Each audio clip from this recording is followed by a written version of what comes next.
Kenya and KMPDU, this is the Doctors Union. A follow-up meeting took place this afternoon here at the National Treasury.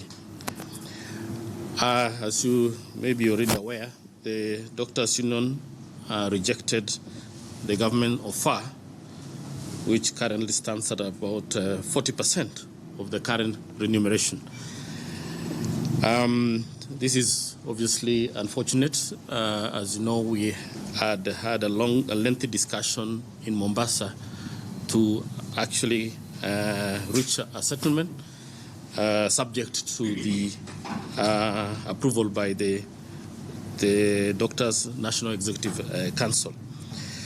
So this Doctors Union decision is not only painful, but most regrettably, considering that the persons who are most affected by the prolonged industrial action are our brothers and sisters, who are the most vulnerable and needy members of our society. Notwithstanding these developments, the government is committed to provide a solution to the ongoing doctor strike. At this juncture, the government takes this opportunity to thank the doctors, the clinical officers, nurses, and other medical personnel who are working and providing medical care in various parts of the country. As a show of our commitment to a negotiated settlement, the national and county governments will continue to dialogue with the Doctors Union. In this regard, we have scheduled a consultative meeting on Monday, 9th of January. Other key stakeholders from the national government and the county government will also be in attendance. Let me say that the government offer that was provided on Wednesday puts the doctors at a much higher level than other civil servants. As you may be aware, the current total package of an intern or a lowest level doctor is about 140,000, with the offer of 40% increase that we did on Wednesday. This would have moved an intern entering into civil service to 196,000 or about 197,000, about thereabout. This we consider really to be a very good offer. Obviously, the union would have liked more, but as you know, we have to consider the affordability of any salary request or demand. As you know, it's always a challenge to meet a huge review, and we would want to assure the public that the government obviously will continue. You have a problem with the challenge? You can't hear it? Can you come and organize them in the manner that is good? So you have not been hearing anything? Huh? I mean in your cameras. Yeah? The others. Oh, that is only yours. It's only one.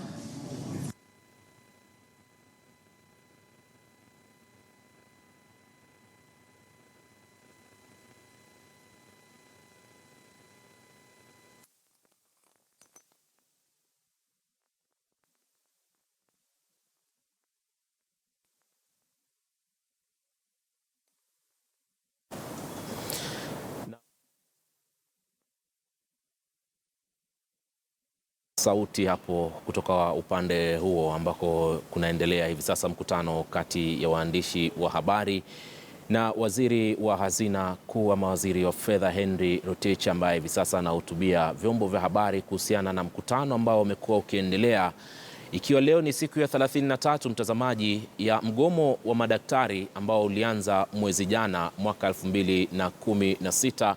Madaktari ambao mapema wiki hii vile walipata fursa ya kukutana na kiongozi wa taifa Rais Uhuru Kenyatta lakini kwa bahati mbaya hawakuweza kuelewana.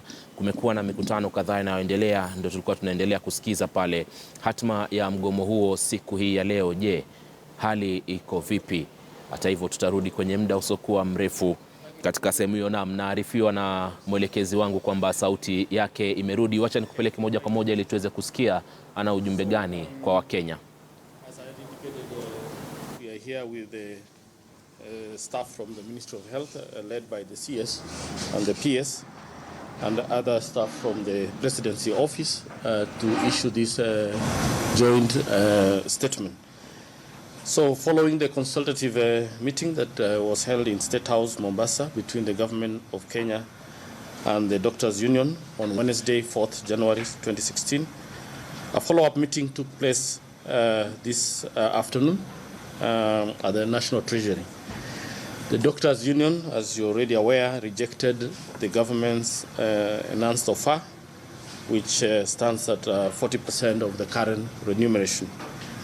As I said, we had very high hopes that the Executive Council of the Doctors Union would adopt this offer, as we consider it as an offer that we have placed doctors in the right scale of the government remuneration structure, which is very competitive and recognizes the role of the doctors in our society.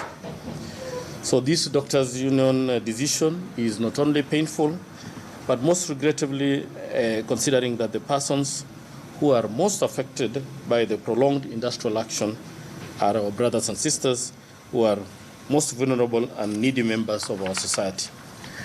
Notwithstanding this development, the government is committed to providing a solution to the ongoing doctor strike. At this juncture, the government takes this opportunity to thank the doctors, clinical officers, nurses, and other medical personnel who are working and providing medical care in various parts of the country.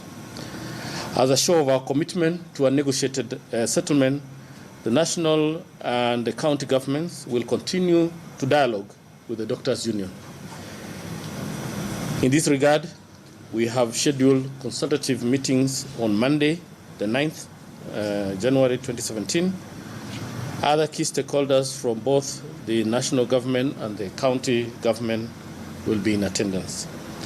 The government wishes to announce that the offer that we provided on Wednesday puts the doctors at a much better position than they were enjoying previously, and that raises their gross minimum from around 140,000 to 989,000 Kenya shillings.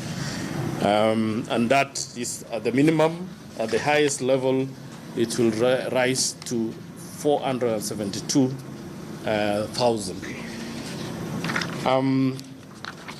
And we'll provide you the details of the salary scale. I think we will share with you this press conference, this press statement, and then you'll see how the remunerations have changed with the offer that we provided on Wednesday.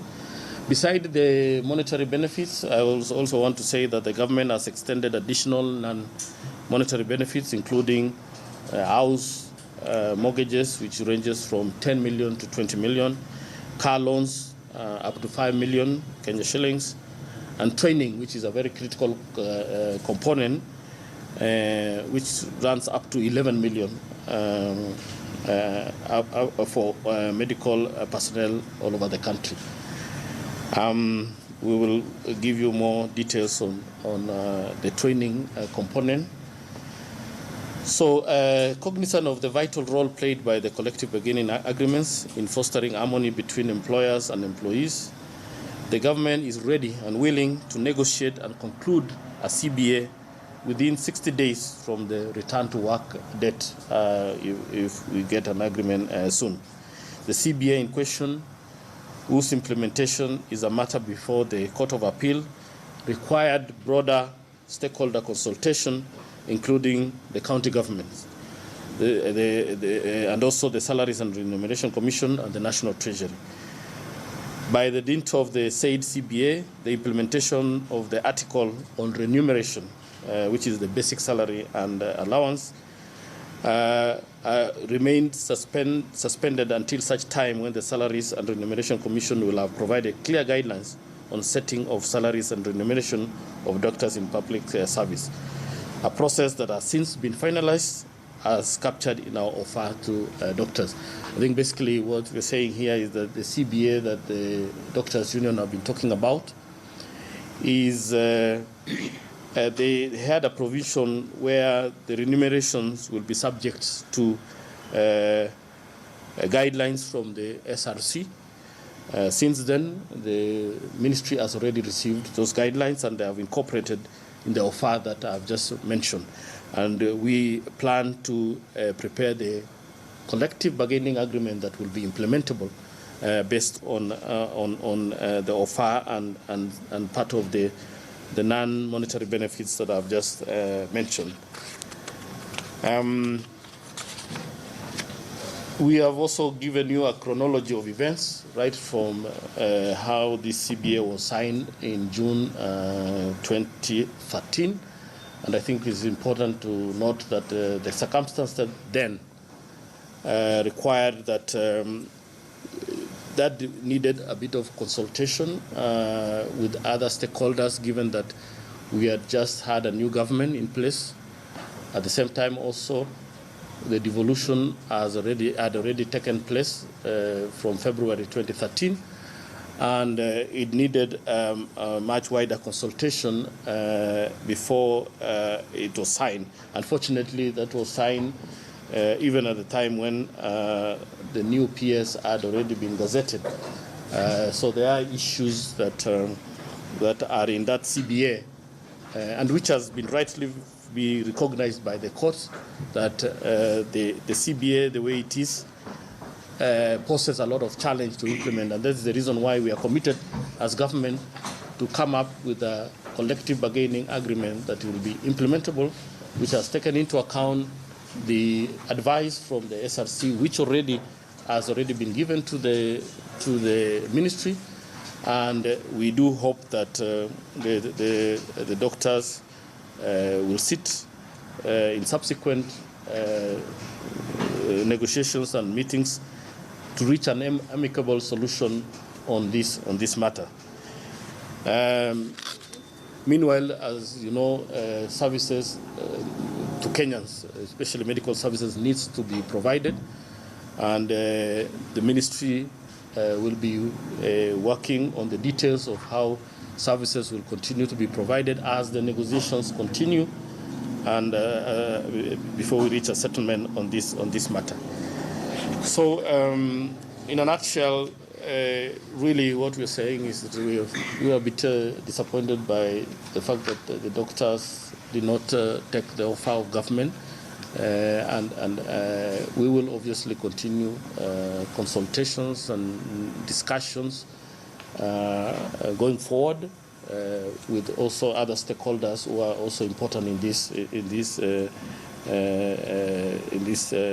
discussion, particularly the county governments. As you know, 70% of the doctors are employed by the county governments, so that is also an important thing. And there's already meetings that are scheduled next week. So just to assure Kenyans that we will continue the engagement, and of course ensure that medical services are provided all over the country. Already there are still medical staff working and coping up with the high demand of services, and which the ministry will be working on the details on that. So maybe I could just invite CS Mbiu from the Ministry of Health also to elaborate on a few points, and then we will open for any questions if you have any. Thank you.